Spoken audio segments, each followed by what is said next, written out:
Welcome to this explainer. Today, we're diving into a genuinely fascinating short story by Michael Artuo called Late of Ludlow Street. Now, this isn't just your average story. It takes us on this deeply surreal journey exploring memory, displacement, and the generational trauma of a historically forgotten people who had to flee persecution to find a new homeland. We'll be looking at how Artuo weaves in some heavy-hitting literary influences too. Think Franz Kafka, Harold Pinter, and Isaac Bashevis Singer. It basically asks us, what happens when the physical places we come from change, but the emotional debts we owe them stick around? Let's get right into it. Okay, so we start with our protagonist, Isaac. He returns to his childhood tenement on the Lower East Side of New York City decades after leaving. But here's the catch. He comes back with profound amnesia. He literally doesn't remember his childhood. There's no sudden wave of nostalgia, and honestly, he doesn't even know why he's there. He's drawn back by this incredibly mundane mistake that really acts as a symptom of his deep disconnection. He just forgot to forward his mail. It gives us such a powerful and immediate thematic hook right out of the gate. So this brings us to the core puzzle of our exploration today. How exactly do you retrieve a life you left behind? How does a modern individual reclaim a lost cultural identity when the entire world around them has just moved on? You see, Isaac has spent his whole life feeling like a forgotten person, and his Naim is basically agreeing with him by erasing his past. He is a man standing outside of his own history, desperately trying to find a way back in. Section 1. The Forgotten Homeland. Let's see how this all sets up. When we look at the rapid gentrification of Ludlow Street, there is this massive, stark contrast between Isaac's historical roots and the modern landscape. The kosher butchers, the pushcart vendors, those Yiddish booksellers of this once vibrant homeland, they're completely gone, replaced by artisanal coffee shops and luxury condos. But what's really captivating here is that beneath this glossy gentrified surface, the past still pools like standing water. When Isaac takes a deep breath, he inhales the exact same foul sewer odor that had seeped into his soul years before.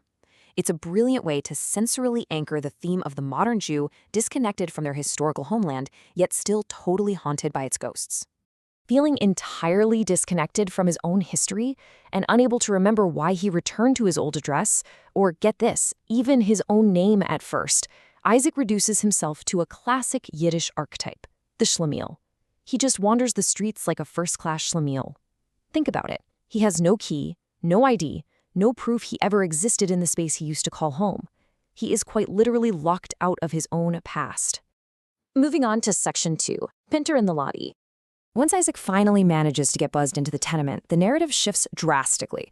We get this absurd, circular dialogue that is a massive nod to the playwright Harold Pinter. Isaac meets Dan, who is this fiercely defensive acting building manager, and Joey, an impersonator who literally speaks in Rod Serling and Detective Columbo voices. It's wild. Dan completely refuses to let Isaac check for his unforwarded mail and instead launches into this bizarre story. He talks about a man at the famous Katz Deli who couldn't remember his own name. This guy stared at a photo of some forgotten celebrity on the deli's wall, furiously demanding to know why that stranger's pastrami sandwich was considered historical, while his own sandwich was just lunch. He demanded his own photo be put up, which kicked off this completely absurd argument with a waitress. Now, these mundane, seemingly comedic arguments actually mask a really deep existential dread. The waitress's punchline, asking how anyone is going to remember him if he can't even remember himself, perfectly encapsulates Isaac's dilemma, and really the broader trauma of assimilation.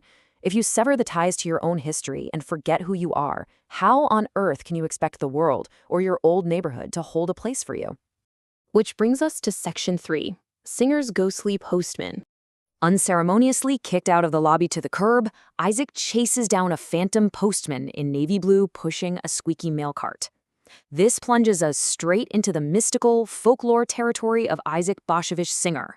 This postman acts as a phantom tether to the old world. He knows exactly who Isaac is. And listen to how seamlessly this story blends nostalgic memories of youth with incredibly dark reality. One moment they're bonding over stoop ball, and the next, the postman casually drops that Isaac's brother Morris was killed by the notorious organized crime syndicate Murder Inc. over an unpaid debt. Wow. The postman then hands Isaac a bundle of letters from the dead letter bin, warning him that they come back around like old curses. Among these dead letters is one from Isaac's mother, written decades ago. Here, the postman introduces the absolutely vital concept of teshuvah. He explains to Isaac that this mysterious compulsion to return to the tenement, it isn't random at all. It's a spiritual mandate. He is there to pay the debt of memory, to make things right, and to unburden himself from whatever brought him back, all so he can finally return to the pure soul he was born with. But as Isaac goes to open the second envelope, we really have to pause and ask, what emotional and psychological toll will reclaiming this history actually take? Because that second letter, it's not from his mother.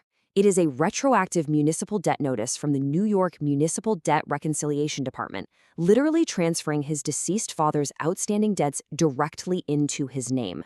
You can't make this stuff up. Section 4. The Kafkaesque Debt. Let's look at this surreal climax. Okay, this is where the Franz Kafka influence really shines. Isaac is summoned to the administrative closure office, right there inside his old tenement.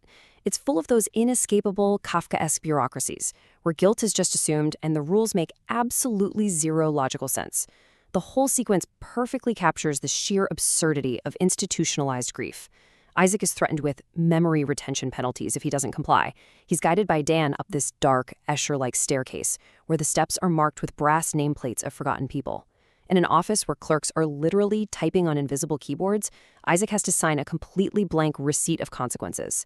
The story takes generational trauma and turns it into an inherited, unavoidable municipal procedure. It's brilliant. Let's move to Section 5, Reclaiming the Past.